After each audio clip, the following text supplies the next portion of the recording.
I thought I would indulge in a little humor this morning, so I brought a clock. I thought it would at least get a bit of a laugh. Cindy did not read the title of that psalm. Sorry. That's all right. That's okay. I wouldn't have probably read it either if you asked me to read it. But I actually want to call your attention to the title of that psalm, Psalm number 3, because it's part of the context and helps those words, I think, leap out at us. These words of great trust and confidence that David had in the Lord, but that he arrived at through many battles. And the title of that psalm, or the prologue at the beginning, says, "This is a psalm of David when he fled from his son Absalom." You remember that horrific story, how David's son staged a rebellion against him, a coup, and actually tried to overthrow his dad, run his dad out of town, and take over the kingdom. And when I read the very first words of the first verse, "O Lord, how many are my foes?" And then when I recognize the title, or the setting, or the background under which he says that, I realize the anguish that David was dealing with was more than, here's another soldier to battle, here's another foe to fight. It's more than that. You remember the story of King David from the start in his youth. He was doing battle with someone. There was Goliath. And that's what we remember David for more than anything, this epic battle that he fought with Goliath. But then after that, King Saul got jealous, and now David had to fight with Saul. He fled from him and he fought with him. And then after he became king, there were battles with the Philistines. And David was known as a warrior. And the Lord even refers to him as a warrior, a man of blood, had many battles, many kills, many victories. And he was always... There was always a new foe to fight. And then, in the midst of David's reign over the people and his expansion of their country, his own son rises up against him. And David, actually caught unaware, had to jump on a donkey, and along with a whole big retinue of people, had to flee at night out of the city of Jerusalem. For his life, he was fleeing from his son's soldiers.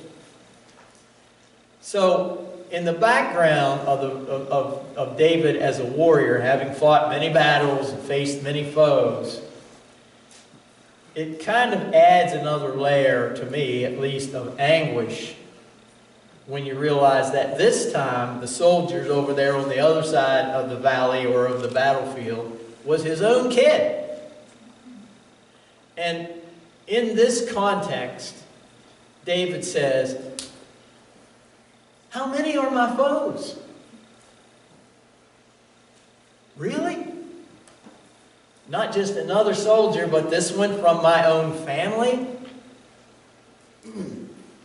David, I think, is saying to himself, I understand in my despair here, Lord, I understand and expect some bit of opposition in life. I'm a king, so there's plenty of things that I'm going to say and do that are going to make people unhappy. That happens when you're president. That happens when you're king.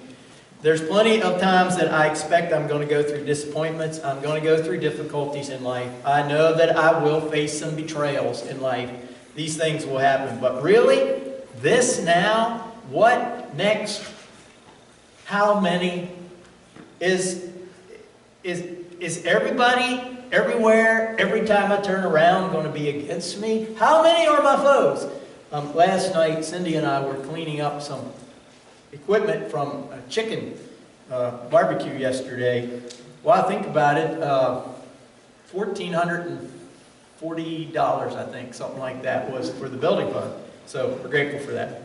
I'm cleaning up, and it's hot, as you know, and I had a shirt on, I was sweating, and just as I turned, I felt the briefest motion of something flew down my back.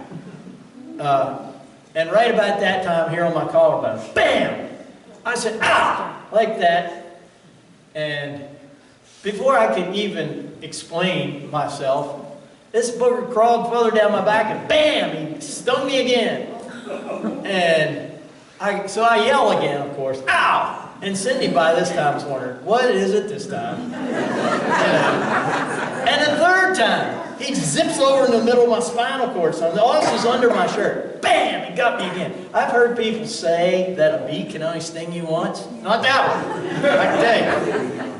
He stung me 3 different times, 3 different places, before I could even get my shirt up or off or whatever. I mean, he was mad.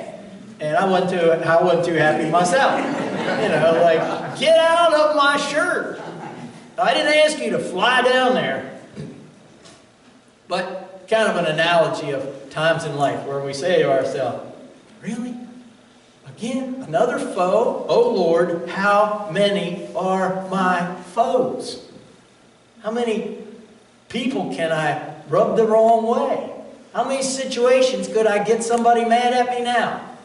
Is his feeling. So I want to use this as an analogy or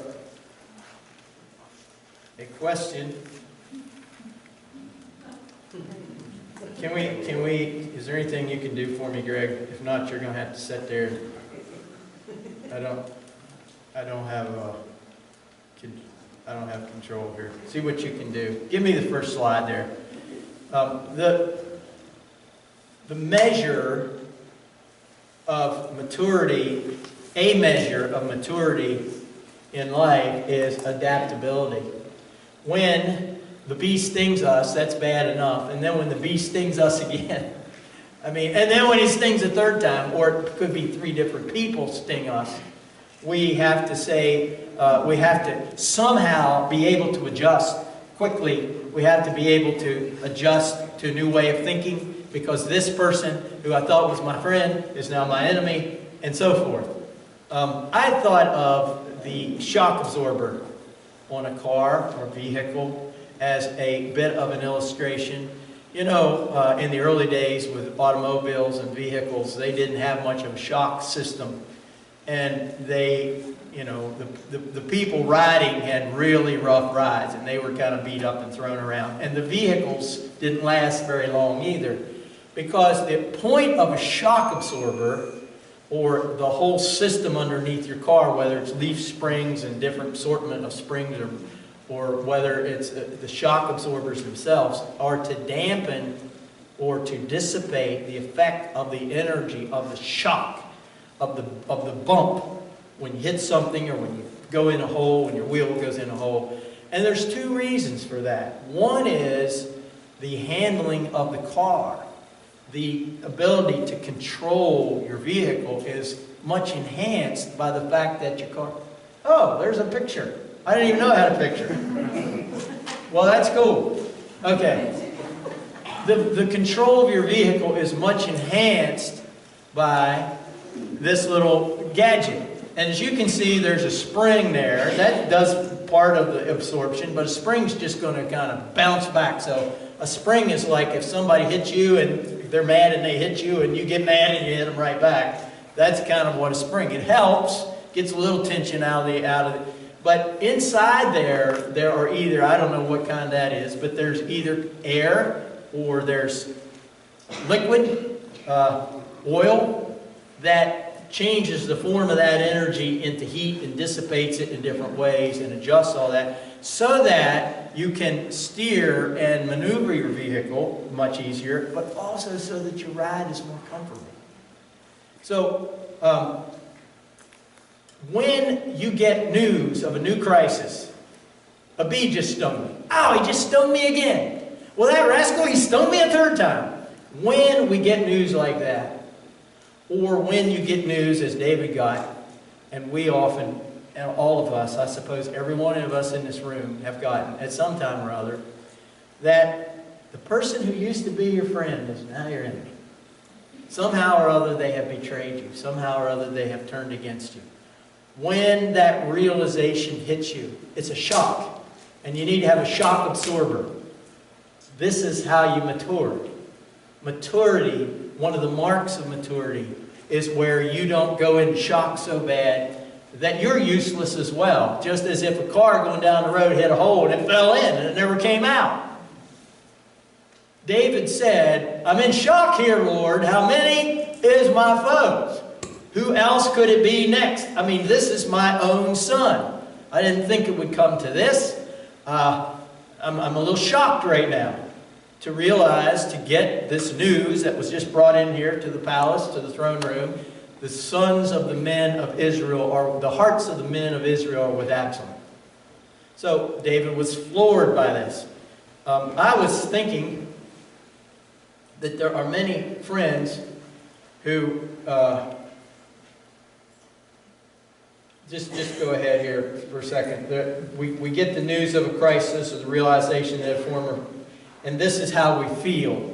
This is what David is saying. How many could there be? This is another one. I didn't imagine this. I didn't foresee this. You know, this is my own husband. He married me for better or worse, and now he's walked away. This is a friend who has now become my enemy. And there are lists. That's good. Hold that for a second. There are. I just wanted to list a couple of the kinds of things that in life that at one point we thought surely was our friend, and we realized at another point in life has really become an enemy. And this is a shock. This is a hard thing to take and deal with. One, of course, is individuals. Again, I suppose there's none of us in this whole room this morning that hasn't had to live through the very unpleasant fact of somebody that we trusted, somebody we loved, somebody at one point we were close to. We are no longer. Somehow, something got in there and turned that friendship into something that's just the opposite. You know, Job, love old Job, he went through the worst of the worst.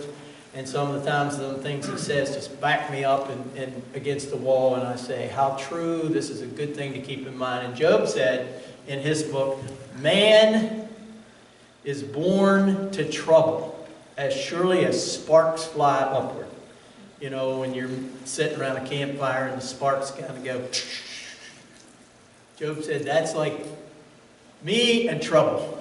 Just as surely as those sparks fly up, old Job is going to have himself some trouble. He also said in another place, chapter 14, man born of woman lives only a few days and they're filled with trouble.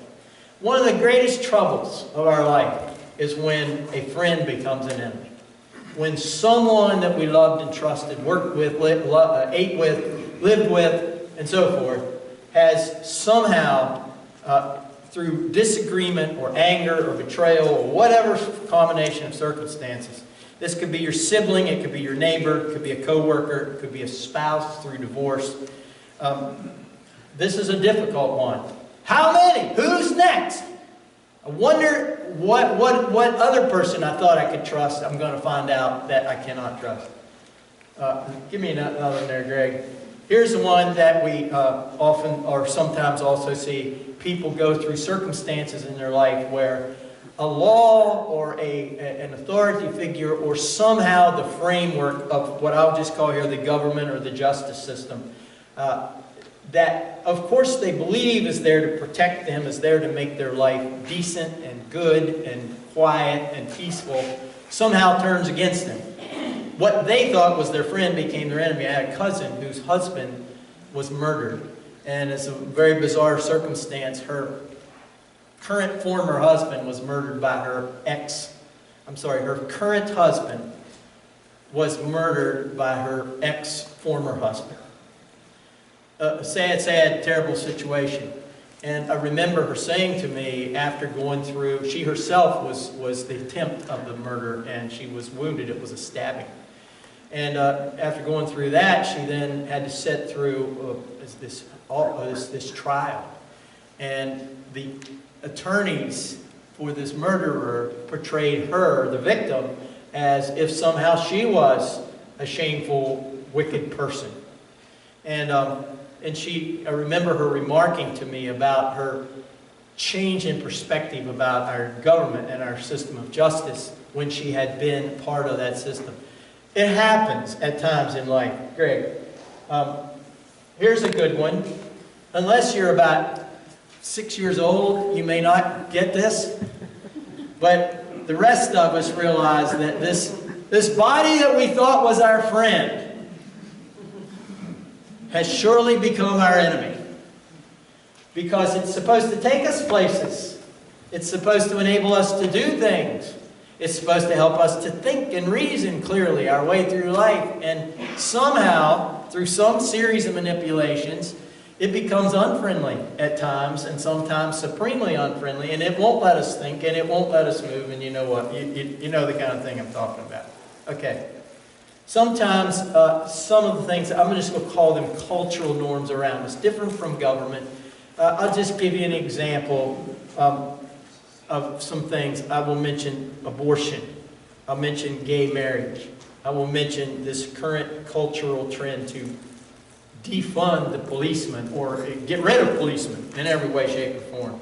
Many people find that things that they thought they loved about our culture, that they thought were great, that this was a wonderful society or place in which to grow up and live, have shifted or changed. And what I used to feel, I've heard a lot of people say, you know, when I raised my kids, I could just let them roam, and I felt like even if they met a stranger, they probably weren't going to be taken advantage of. Now I can't feel that way anymore. These norms change at times, and sometimes what we thought was our friend and our asset and our ally has become like an enemy now because this happens.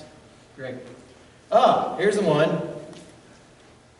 You know what I mean when you say, I used to feel like I had plenty, and now it used to seem like my money source was adequate, and now it doesn't. Wow, I thought it was my friend, and now it seems like it has turned against me. Okay.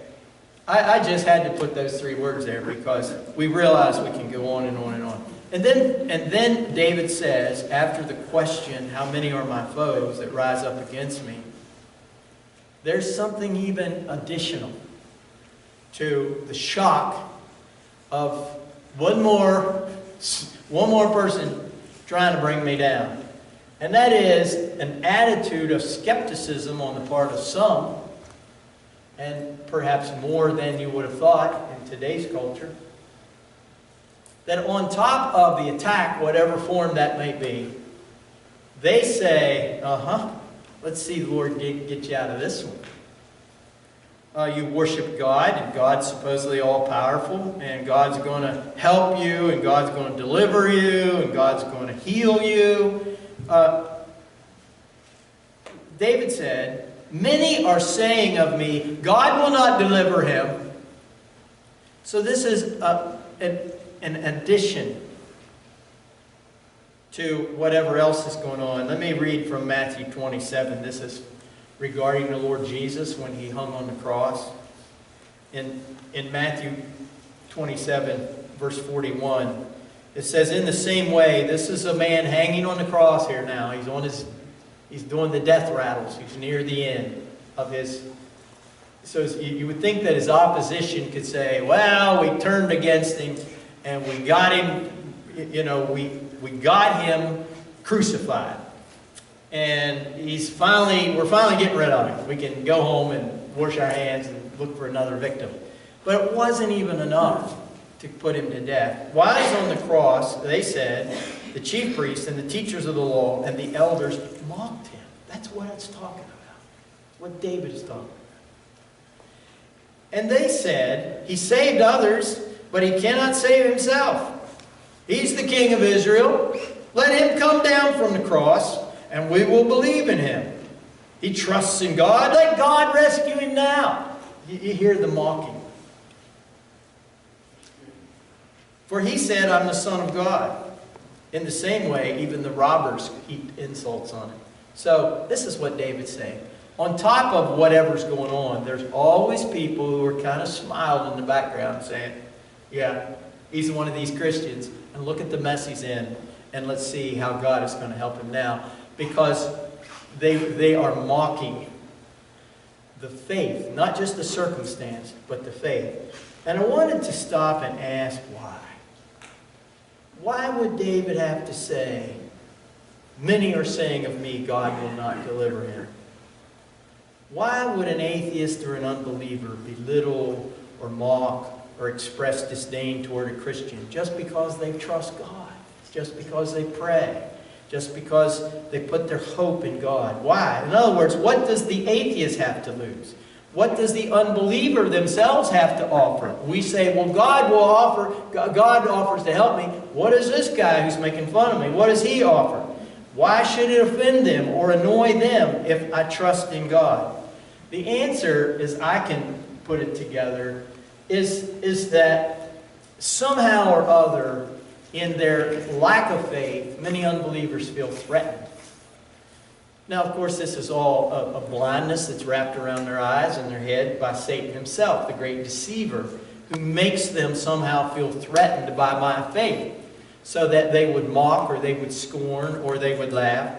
And so my answer to this, and this is all I know to say, if someone mocks you on top of whatever condition you're dealing with, is to simply let it go and to realize it cannot hurt you.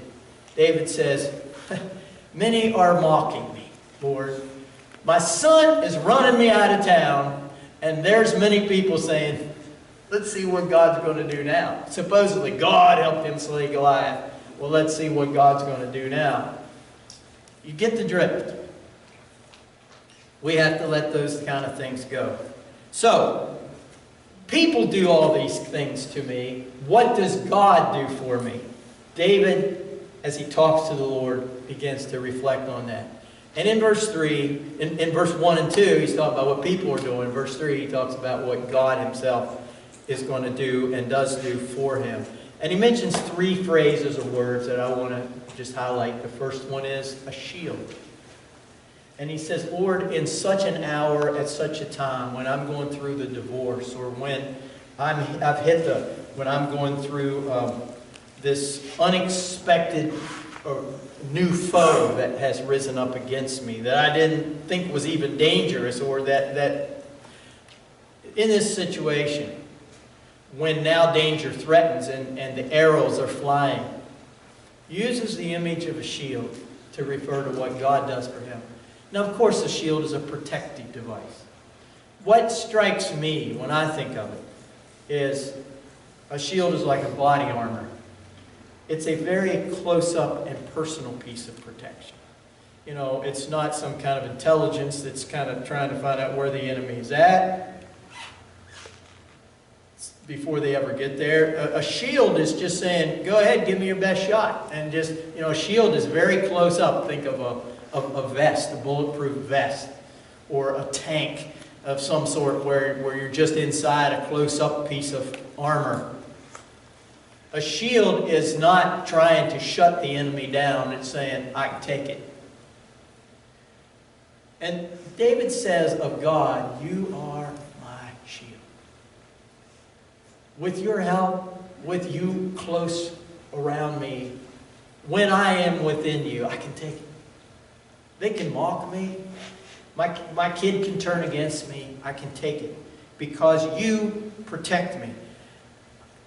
I want to make a statement that I believe from the bottom of my heart. When I seek God's purpose for my life, and I don't mean this to discount any attack that you've had or to discount the danger of any circumstance. But I believe that when I seek God's purpose for my life, then I can count on God's power and God's protection so that nothing can destroy my life that will keep me from fulfilling His purpose. I believe that. If God has called me to do something, if He's put something in my path, or He's equipped me, or He's given me a role to fill in this world, then He's going to shield me. And there's nothing going to take me out, and nothing can take me out. I don't care if it's a virus. I don't care if it's a foul word. I don't care if it's a betrayal of a friend. There's nothing that can destroy me or keep me from fulfilling the purpose that He's put me here to do if I'm trusting Him and I'm surrendered to Him and I'm seeking to do what He's put me here to do. He's going to enable me to do it. He's a shield around me. Secondly, God not only will help take care of us, but He loves us. In the version that Cindy read, in some translations, this is in a third person, and in others it's a first person. And it's okay, because the tense in the Hebrew can be translated grammatically into English in different flavors. The words are there, but is it meaning this is something you've done in the past, this is something you enable me to do, this is something you do to me? These different senses of the tense of the word sometimes are just left to the translator to determine, or the context to determine.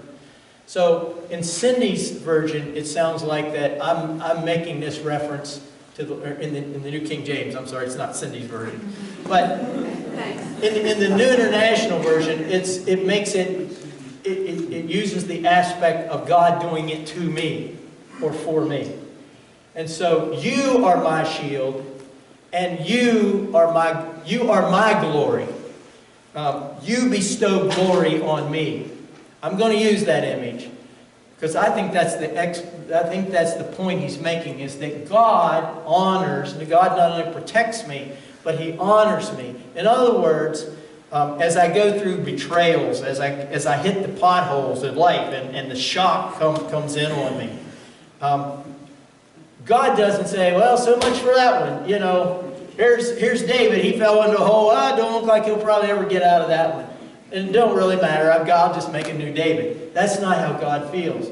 The idea of this word, kavod, is a heaviness. God has a heaviness placed on your life. You are a weight to Him. He cares about you. And so He honors you in the sense that you are just as important to Him as anyone else. His eye is not only on the sparrow. His eye is on you. Greg. And this third thing, I really love it because I think it becomes so personal. The idea is God comes and lifts my head up, saying, look, let me tell you something. No, don't look down. And if you can just picture the Lord putting His hand under your chin and raising your chin up, says, I want you to look me in the eye. I love you. I want you to be sure and understand. I want to say it quietly and intimately and gently, but sincerely. I want you to look me in the eye because I have something very important to tell you. I love you. You're wonderful. I have created you, and I will lift up your head. It has to do with dignity. And so David says, who's next? How many more times can a bee sting you? But through this whole process, you know, I feel foolish. Think of what you would feel like if your kid ran you out of town. Your kid came trying to kill you. Your kid came trying to take all your stuff, steal your house and your car and your bank account. That's what was going on. Pretty undignified and pretty humiliating. And yet he says, through this process, here's what God does to me. He lifts up my head. He is my glory and the lifter of my head. It's a great thought, an important and powerful thought. Okay. Three things very quickly. Number one, verse 4, there's the reality of my prayer going up. Here's how he handles the situation. The prayer goes up. I will cry out to you. I will cry aloud to you. And then from God, the peace comes down. He says, you know, when I've prayed and I've put myself in God's hands and I've cried out to Him and I've trusted Him completely, what's next? Well, He said, I can lie down and sleep and I can get up in the morning. And I know I don't have to lay there and toss and turn all night. I know I don't have to figure out an answer to the solution. I know I don't have to defend myself. I do not have to revive my reputation. I can just sleep and get up and do what God's placed on my heart to do. And let all these chips fall wherever all these chips are going to fall. We had one of the thunderstorms this week. One night, lightning struck a tree, a big cherry tree, this big around. Blew it, pieces of that thing, 50 yards in all directions in diameter. I mean, it blew pieces of that thing up over other trees. It was like a bomb going off. And I got a new image of where the chips fall where they may. They fell everywhere, and I was glad I wasn't there when they were falling, because they would have been like spears coming down out of the air. But he says, no matter how the chips fall, I can lie down and sleep. Now, I'm not encouraging you to go take a nap, or at least wait till you're home today. I'm not saying that God makes you sleepy. What I'm saying is, He gives you peace, so that if you want to sleep, then you can. I'm frustrated with this thing. Try it again, Greg. Thank you. And then He says, you know what? When I get up from my sleep, I ain't scared of 10,000. I'm going to go forward with my life. And it can be an army out there. There can be another pothole out there. But the Lord inspires me to go forward with confidence because of that. Now, because I wanted to sing a closing song, I'm going to just close right there and not really get into the statement about breaking my enemy's jaw and so forth. But I did put a little note there in your sermon notes about that. Would you take a moment and pray with me? I would like to sing a verse or two of this closing song. I forgot to look at my clock. Sorry. Oh Lord, how many are our foes? The true answer is we cannot know. We don't know how many because we don't know who, and we don't know how or when. We just know that the bees sting and it hurts. And we sometimes think we deserve a break. And when a new one emerges or a new crisis comes, we say, really? How many times do I have to go through this? And our frustration and agitation and humiliation, sometimes anger, rise up. And in this moment today, we come here to make a difference so we don't repeat that same routine. And we make a vow to you this morning. We're going to look upward. We're going to cry out to you. And we're going to listen and look for the peace that comes downward. And as it does, then with confidence we will go forward. For your glory, for our good. Believing that you, these wonderful things that you do for us, will be the shock absorber that enables us to take in the highs and lows, the impacts of the blows that come against us. You will be a shield, and therefore you will keep the way, we will be able to travel on the way forward and to do what you have placed in our heart and our head and our mind to do for your glory, for your goodness, for your blessing. In your holy name we do pray.